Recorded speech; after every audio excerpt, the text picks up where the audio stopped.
I guess I can do another update. What's been going on? First of all, with my recovery, because that's the easiest. I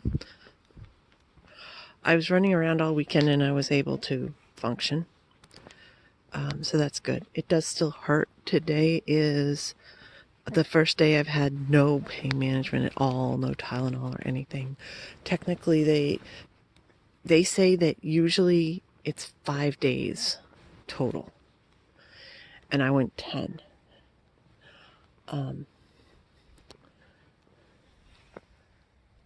That's creepy. I don't think you can see it. They have a clown in their window. Anyway,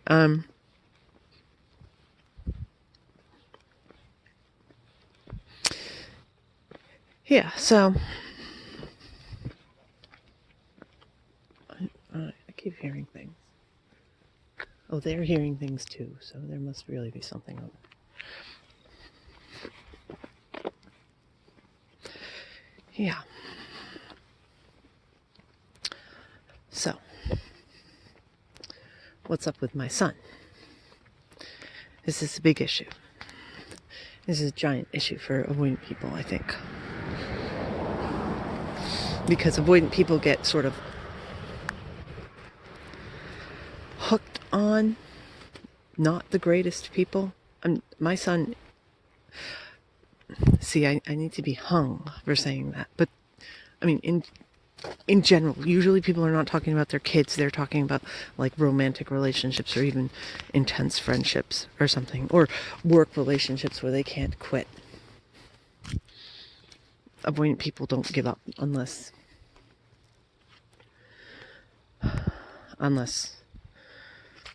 well, almost ever.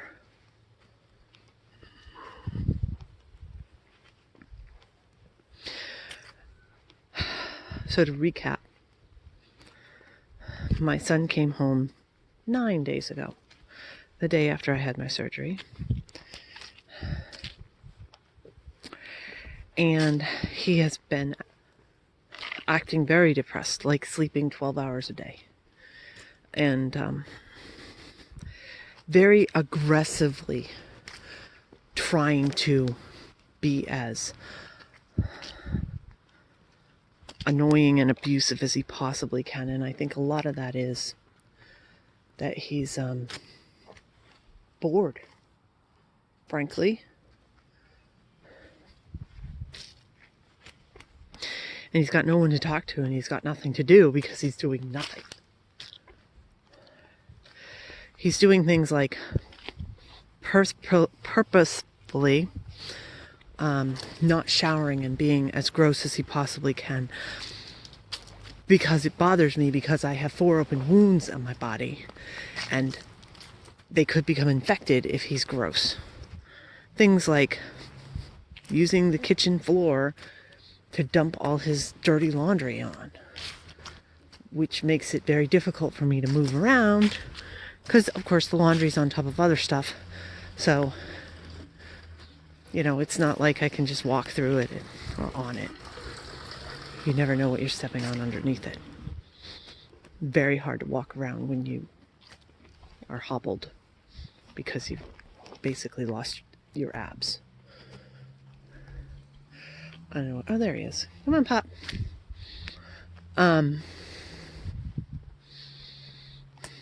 And he's been getting worse to the point where he doesn't talk to me unless he shouts. Now, I think a lot of that is because he spends so much time playing online games and, you know, microphones and things. He's just gotten used to shouting at people when he talks.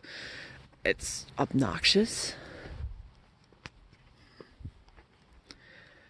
but it's true. He's escalated from shouting at me and swearing at me and telling me to kill myself every single day, which, you know, I had a really big safety valve waiting for him to turn 18. Oh, I think that's not my, well, yeah, that's probably my cat. I see a white belly.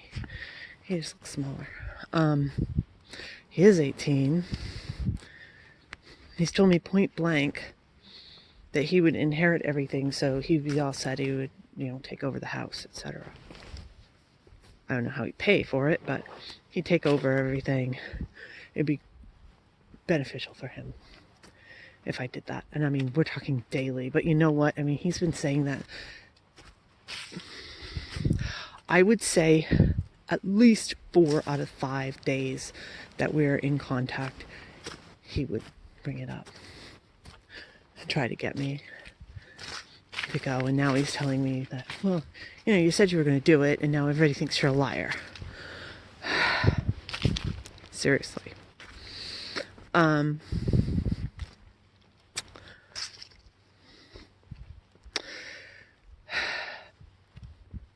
So he's been escalating above that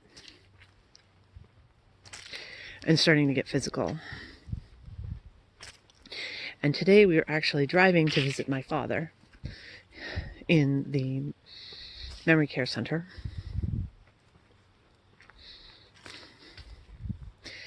And he started getting shouty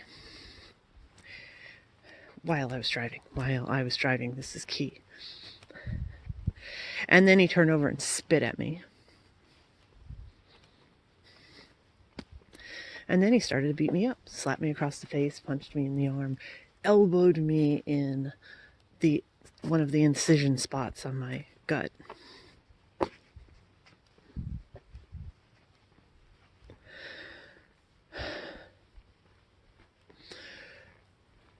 So that's beyond the pale.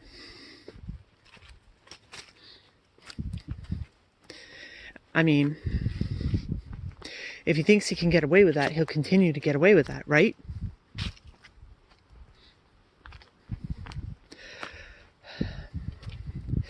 But let me tell you, call the police on your own kid. Give him a police record when he's 18, a permanent police record.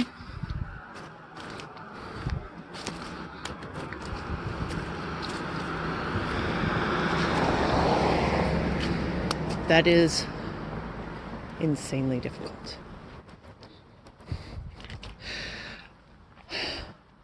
So what I did, because I basically am like, this has to be done. I can't drive with him in the car. I can't do this. And, oh, by the way,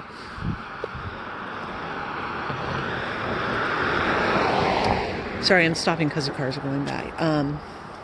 He had applied for adult case management, and it was denied because he's doing so well. They don't think he needs help. Okay. I don't know if he's coming or not. Eventually. I think he's trying to sneak up on me. Anyway.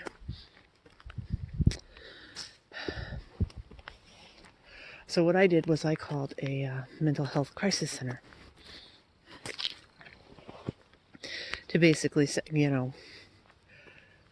my backbone is wobbly. This needs to be done. But I sort of can't do it. I'm not worth it. I would be destroying him. Can't do it. So that's what I was expecting. And they went, well, there's clearly something going on with this kid. Why don't you bring this kid in for an evaluation? So I made him get in the back seat of the car. And I drove him in to get an evaluation. And their evaluation was, there's nothing wrong with this kid. He's just doing this. And they thought, well, they encouraged me strongly to still call the police. But they came up with an alternate idea that's kind of even worse. So I'm expecting the hate. Internet hate. What I was hoping that they would do is they have these sort of, I don't know what you call them, these like crisis homes. Actually, they sent me to one. For people with mental health issues. And they stay there for usually just a short while. Figure out what exactly is going on. The problem is, again, he's too stable. This is not him having a meltdown or breakdown or anything like that. This is him making these choices. I thought he could go there, stay there, they could help him find a place to live. Because I've seen him do it with other people. No. He's only having a crisis with me. He's not having a crisis with himself. He's not having it with anybody else. Not eligible.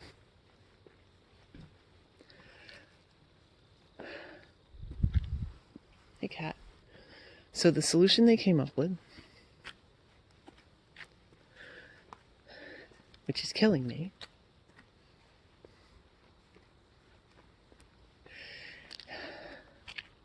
is for him to go to a teen homeless shelter because he cannot live with me. I gave him a week and a half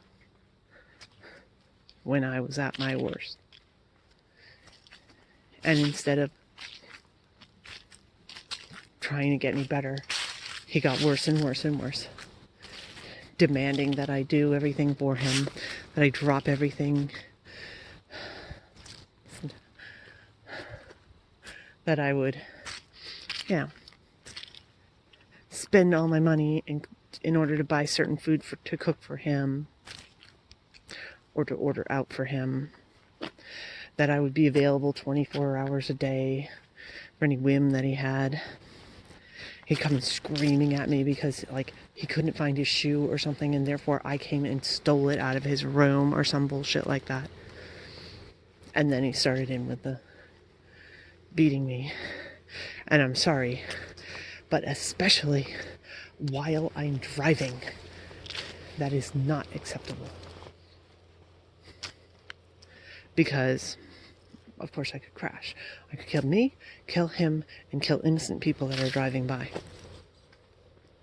And for some reason, that seems to be one of the big times when he's doing this. The very first time he went into the hospital, that was why. He hit me while we were driving to one of his doctor's appointments, and the doctor was like, he's leaving here in an ambulance. You are not allowed to take this child in your car.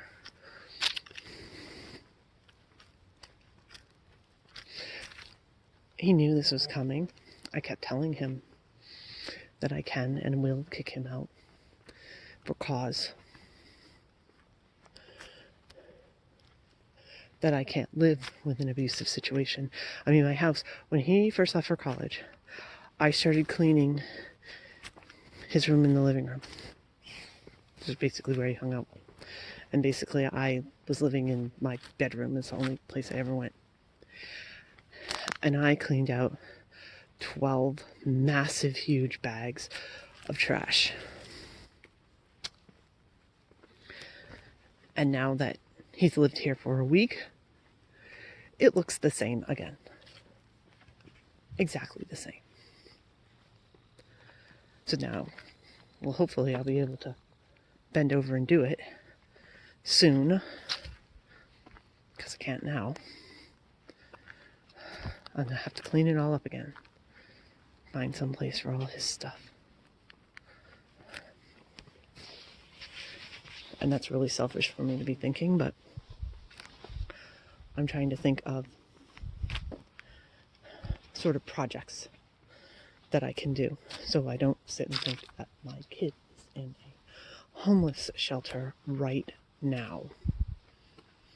I mean, on the other hand, it will be good for him because they'll help him find a place, and also he has mental disability, and he is homeless, so he will be eligible very quickly for Section 8 housing, which means he'll get a cheap place to live.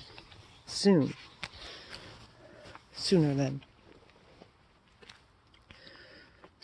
if he, I don't know, tried to do it on his own. I don't know.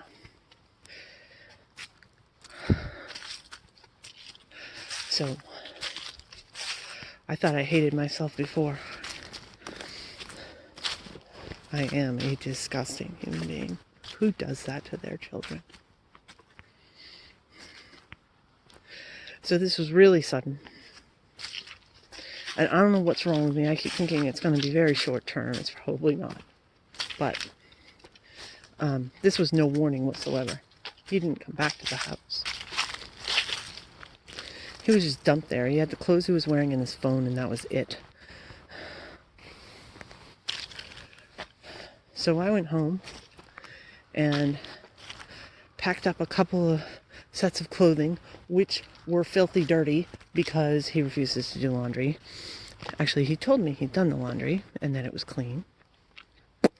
Lie. It's disgusting.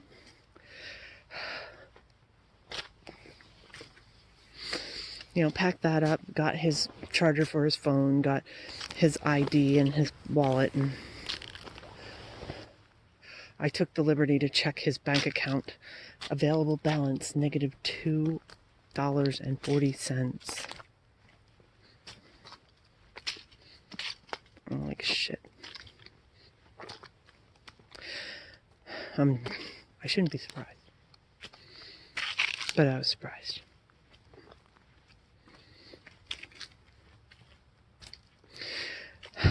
So I took all his stuff. Actually, I was going to put money in his account, but his bank doesn't have ATMs that allow you to make deposits. So I'll have to do it tomorrow when the bank is open.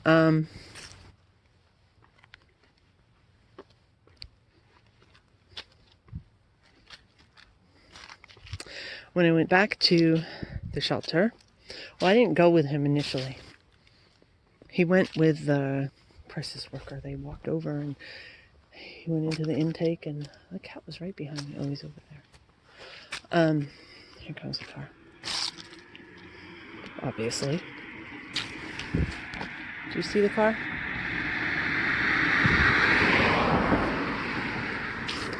Pops likes going on the walks.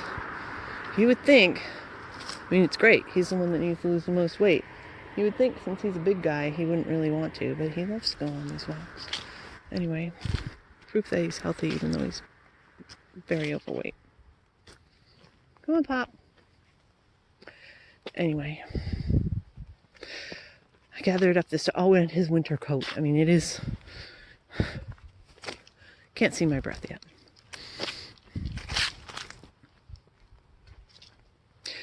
But I think it's going to be, well, I know it's going to rain tonight, and it's going to be in the 30s. Pretty damn cold. He needs a coat.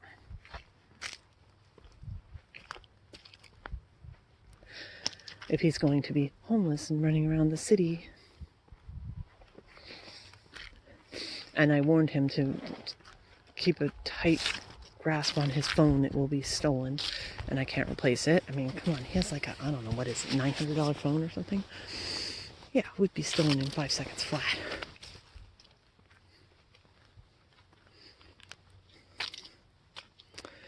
Anyway, went back to the homeless shelter with these things. They wouldn't let me inside, so I couldn't see my kid. That was pretty gross. The person who took the things was like in shock. Apparently, I mean, it made me feel even worse because most kids that are going there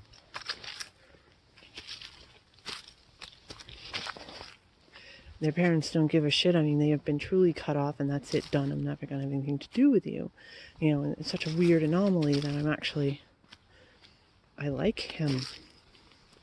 I want him to succeed. Oh, nice car. Come on, cat, get out of the street.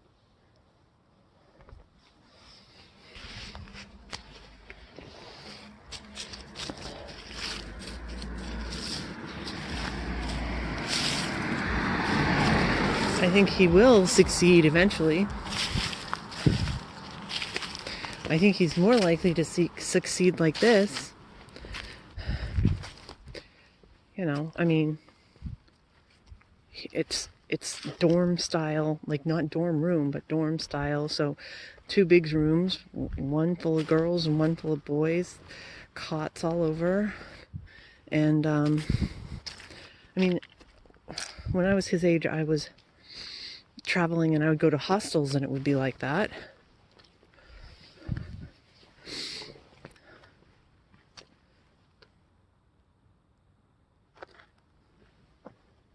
Hearing things again. Ow. Still a little painful. I don't know. He said it was a lot better than he thought it would be. I did talk to him. I talked to him and made sure that he got his stuff, because I was like, okay, I had a name tag, but who the hell knew who this person was? How were they going to track him down? Maybe they'd go through it and throw it out, in which case he would just have a few hours to search all the trash cans to find it before it actually got taken out in the trash. I don't know, but he did get it. So he's got his stuff. I don't know.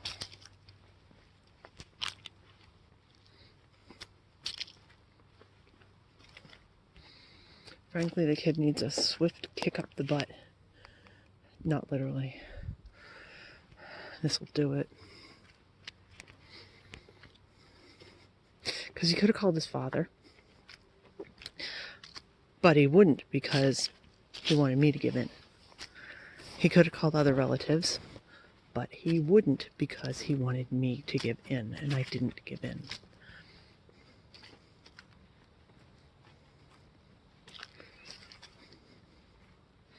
I didn't give in.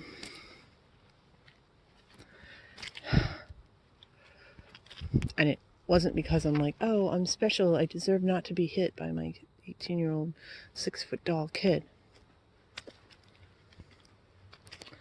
It's because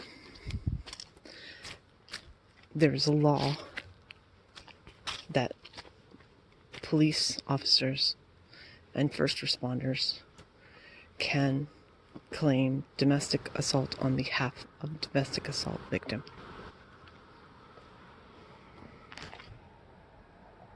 Where's the cat?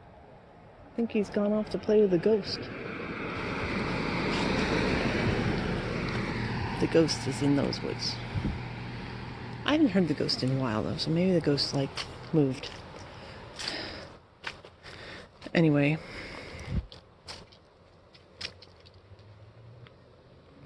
And I've had quite a few cops in my town telling me point blank that they wanted to charge him, but they couldn't, and they would definitely do it when they got the opportunity. I don't know where my cat is. He's probably right beside me, and I'm too lame to... I hear him. Poppy? Poppy? Come on. Here he comes.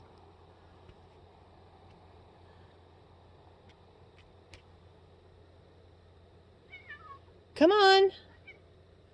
Yeah, you almost got lost. Come on. Anyway. So I avoided him being arrested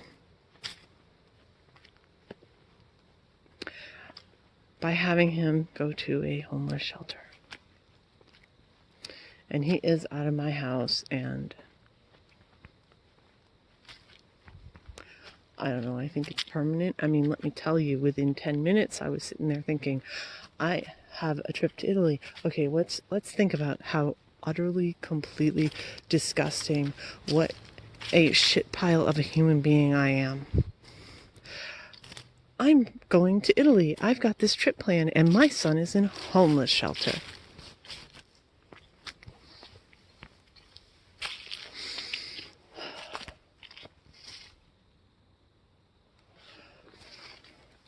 In case you're wondering about that, the trip is all paid for, and it was done on the cheap, and I don't have insurance for it, and I don't think that would qualify anyway. So, if I don't go on it, it's just lost money.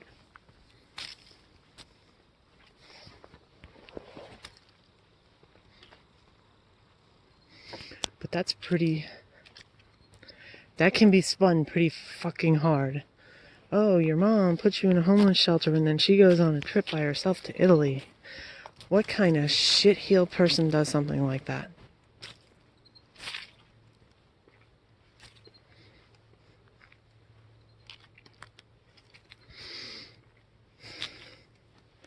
But what I was thinking was, if he's still in the homeless shelter, if he's calmed down at all, if they have gotten him settled at all, then, if I need somebody to take care of the cats anyway, maybe he could come back.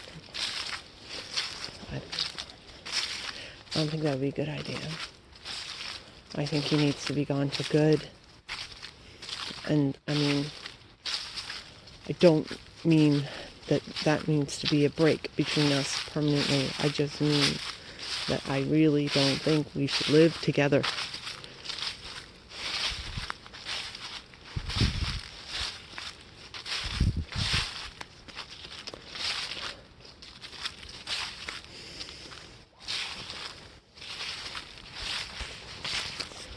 Anyway.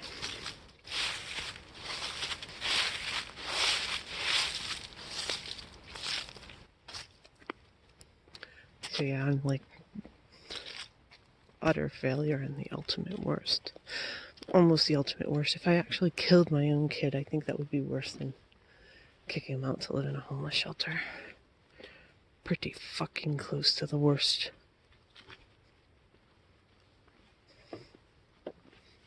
But now, how does this relate to avoidant personality disorder?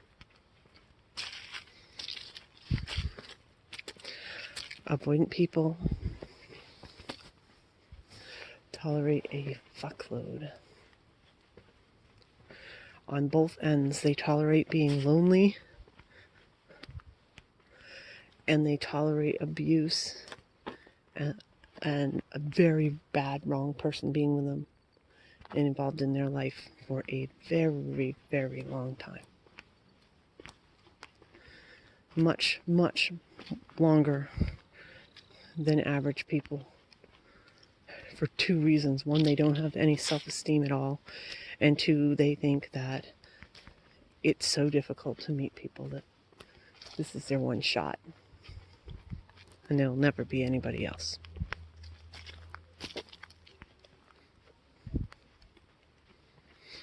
I've talked before, and people ask me, how did I get a son in the first place? How on earth did people have relationships when they're avoidant? What happens is, you get so lonely for so long that eventually it overrides the avoidance. Because that is the difference between avoidant personality disorder and schizoid personality disorder. Schizoids couldn't care less about people. Pop, watch that car. They don't need relationships. They don't want relationships.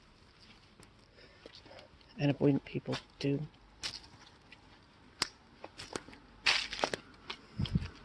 I've described it as craving. And you know what? I had some people that were really mad at me about that description. They didn't think it was accurate. You know what I say about the people who say that craving other people, even though you are not worthy of them and you know that you're garbage for them and the worst for them? I mean, hello. Here's proof. My son turned 18 on the 4th of October. And today is the 20th. And I had him sent to a homeless shelter. I am a shit person. Told you I'm garbage. I meant it. And I'm garbage to other people. There's no good come to knowing me. It always ends up being very bad, no matter what my intentions are. Vast majority of times in my case, I frustrated people to the point where they hit me, and that's when the end is. But that is what causes the end. Why is it that people who stay when they have avoidant personality disorder in like the crappiest, loveless, abusive relationships, what is it? Eventually, the abuse gets so bad, you know, and they'll put up with a hell of a lot, especially if it mirrors the abuse that they had growing up. That was the trigger for them to become avoidant in the first place, because they think that's how people are supposed to be, and that's all they're worthy of. See, my parents treated me like this, my best friend treated me like this. Well, I guess this is how I'm supposed to be treated by everybody, and look, my partner's treating me like this. I guess that's correct.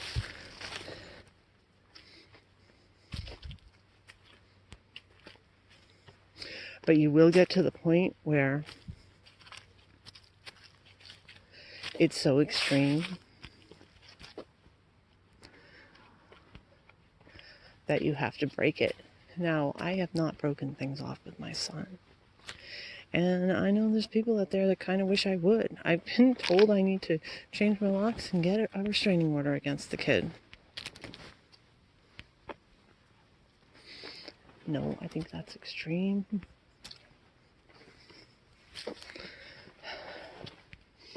I think he's been using me as his lifeline. And, you know, going to college was supposed to be great for him because he would have to do things on his own. Because he would have to find other ways of coping. Instead, he just didn't do anything, and he still used me as the lifeline every time anything happened. He blames me for, well, I didn't do this and I didn't do that, and it's because, well, my mom didn't take me. I'm like, what? You're in college. You're 18. You're an adult. No, that doesn't fly. My mom said this about me. What? When? I said something to you 6 years ago? Okay, whatever.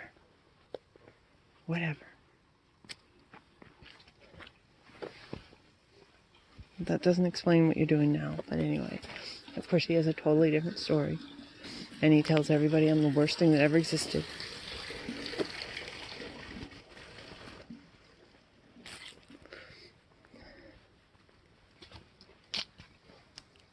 That's that black cat. I don't think my cat moves that fast. Yeah, that's my cat. That's that black cat that's not mine. Anyway.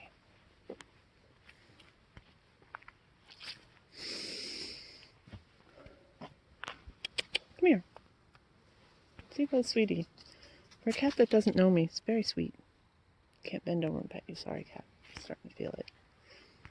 But I'll walk with you. See? I think it's a her. I mean, she's black. I only see her at night. But, so it's kind of hard to see if she'd be a male. But I just haven't. It's male. So I'm thinking it's female. Anyway, so,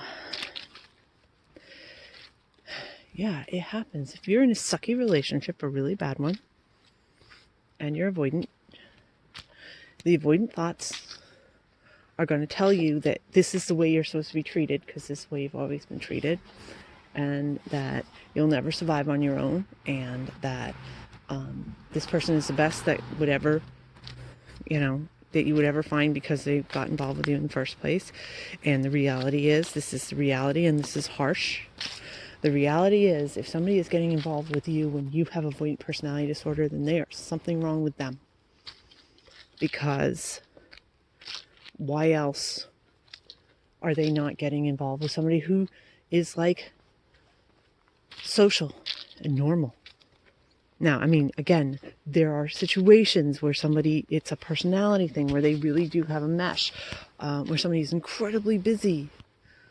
I keep telling people, hook up with a lawyer. They work all the fucking time, and then they won't mind you acting like avoidant person. They would only be able to see you like twice a week anyway. It'd be cool. You could swing that.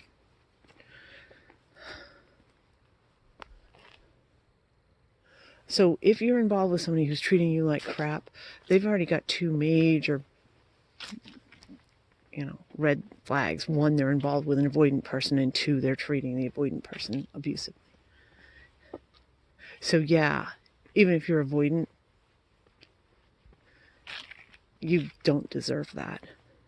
And you can get out of that. And there are more people. And it is hard. It is difficult. It is difficult. I know this. I'm not saying it's easy. I'd say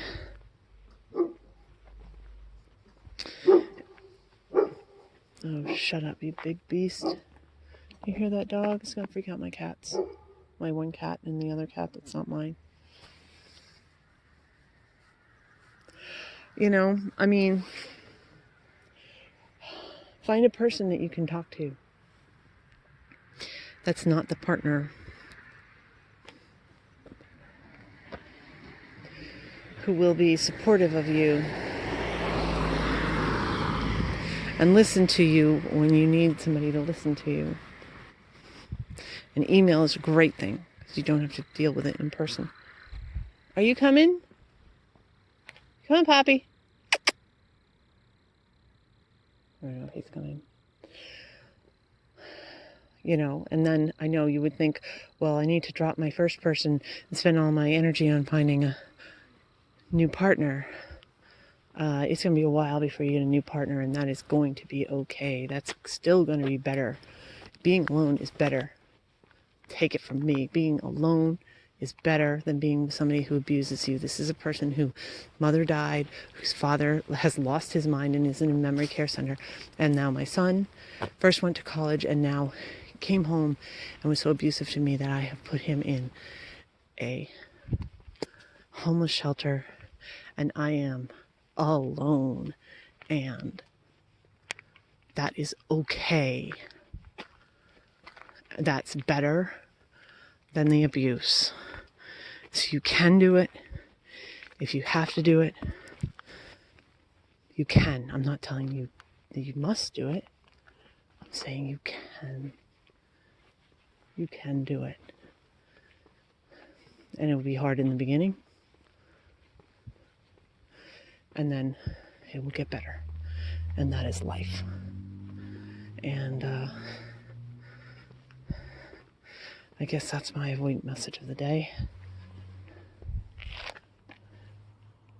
Got a cat in the middle of the street, and here comes a car. I guess I gotta turn this off and try to keep this cat from getting killed. Bye.